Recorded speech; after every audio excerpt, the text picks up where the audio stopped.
Et donc de donner, enfin, de libérer tous ceux qui voudraient jouir et qui ne peuvent pas jouir, enfin, en droit, parce que à cause de la loi du bon Dieu, à cause de l'institution divine du bon Dieu, et puis de rappeler la loi du bon Dieu.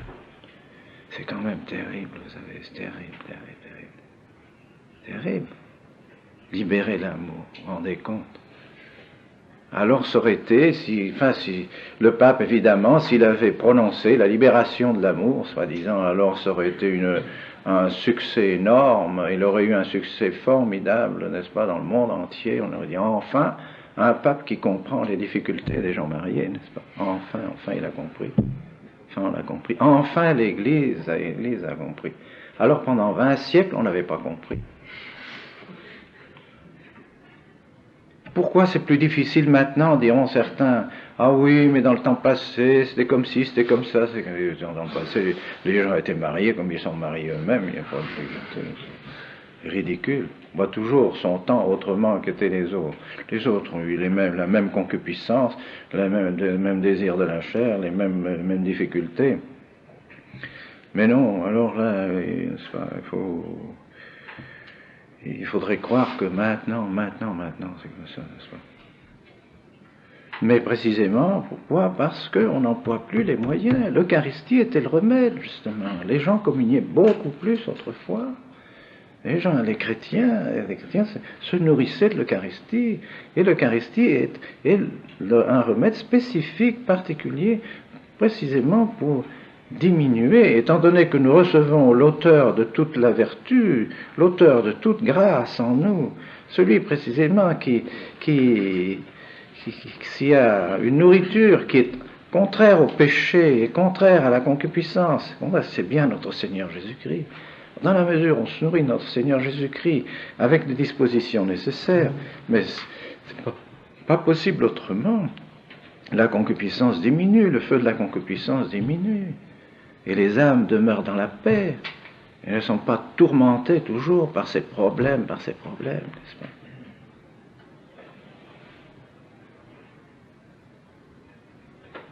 L'Eucharistie réprime et modère aussi l'ardeur des désirs de la chair.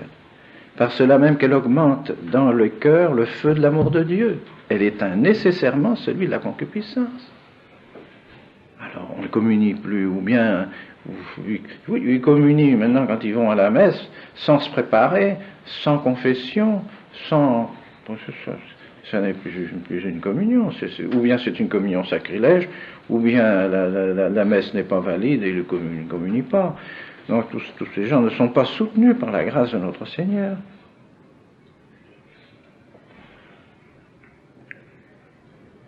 C'est une chose très importante qu'il faut rappeler, n'est-ce pas? Puis la prière qui était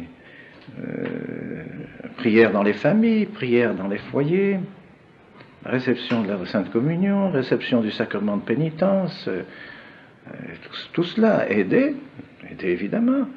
Alors, il voudrait pouvoir, n'est-ce pas, soi-disant, maintenant on ne peut plus avoir cette vertu-là, mais on ne peut plus l'avoir parce qu'ils n'en prennent pas les moyens, tout simplement. C'est aussi possible, les dons du bon Dieu restent les mêmes, la disposition du bon Dieu à leur égard reste les mêmes qu'il y a un siècle, qu'il y a 10 siècles, qu'il y a 15 siècles, les mêmes. Et eux n'en veulent plus, eux n'en profitent plus. Alors ils se plaignent qu'ils n'ont plus la force, tout ça, à notre époque, mais qu'ils prennent les moyens que le bon Dieu leur a donnés. Et ils verront qu'ils auront les mêmes effets. On le voit d'ailleurs.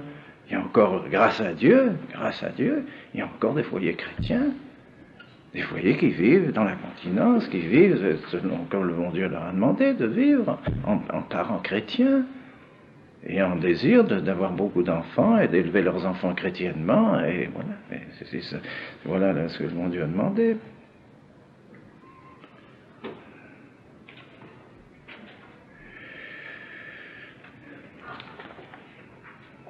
Et autre effet encore de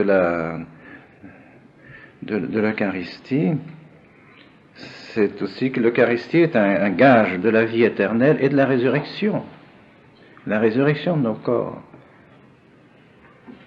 Je dirais qu'il y a, comme l'Eucharistie est comme une semence en nous, une semence de la résurrection de nos corps. Puisque nous communions à notre Seigneur Jésus-Christ ressuscité, il est en nous avec son corps ressuscité, son corps glorieux. Alors c'est pour nous déjà comme une semence, il est pour nous comme une semence de notre résurrection. Celui qui mange ma chair et boit mon sang a la vie éternelle, et je le ressusciterai au dernier jour, dit notre Seigneur. Dans Saint Jean chapitre 6e, verset 54e.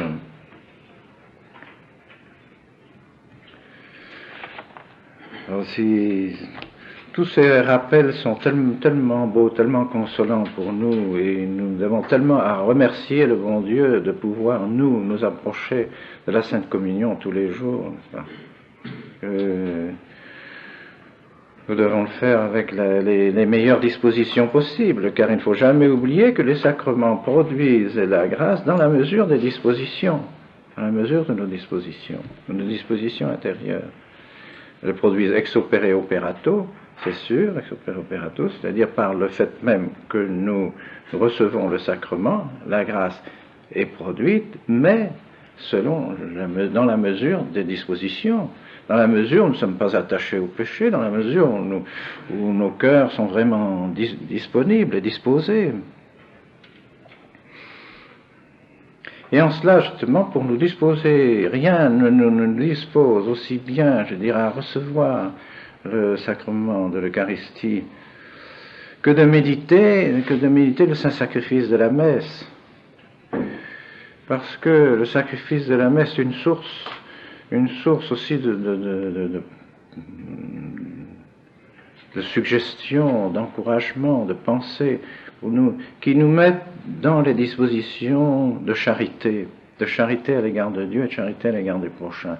Car le sacrifice de notre Seigneur a été précisément le plus grand acte de charité qui ait jamais eu lieu dans l'humanité, dans l'histoire de l'humanité, n'est-ce pas ? Il n'y a pas d'amour plus grand que de donner de sa vie pour ceux que l'on aime. Pas d'amour plus grand que de donner sa vie pour ceux que l'on aime. Et notre Seigneur, disant cela, le disait lui en pensant, dont ceux que l'on aime, c'était pas seulement les hommes, mais c'était Dieu aussi, son Père.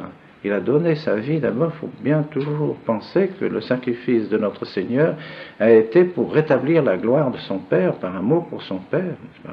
On sent bien que notre Seigneur sur la croix est tout orienté vers son Père. Il s'adresse à lui au commencement de sa passion. Enfin, tous ses sentiments sont orientés vers son Père. Sans doute, il donne son sang pour nous racheter, pour la rédemption des péchés du monde. Mais toute sa pensée est orientée vers l'immense amour qu'il a pour son Père et pour faire la volonté de son Père et rétablir la gloire de son Père, car jamais créature n'a pu, je dirais, chanter les louanges du Père comme son propre Fils incarné. Évidemment, aucune créature ne pourra jamais faire cela. Alors nous, en méditant sur l'amour de notre Seigneur sur la croix, nous serons plus disposés aussi à recevoir, je dirais, à participer, à manger à la victime qui s'est offerte sur la croix, car il faut tout songer que c'est bien cela que signifie l'Eucharistie aussi, que l'Eucharistie, dans sa réalité, notre Seigneur comme victime. Et là, dans le sacrement de l'Eucharistie, pas seulement une présence pure, mais il est là sous un certain caractère, sur ce caractère de victime. C'est bien l'agneau pascal, n'est-ce pas, qui figure à la fois le sacrifice et l'Eucharistie que les Juifs mangeaient. Ils mangeaient l'agneau pascal, ils immolaient l'agneau pascal et ils le mangeaient ensuite, ils participaient à la victime. Cet agneau pascal, bien, c'est notre Seigneur désormais qui est l'agneau pascal. C'est lui donc qui s'immole, qui offre son sacrifice et se donne à manger à nous comme victime, donc comme victime d'amour, victime de sa charité, victime de son amour.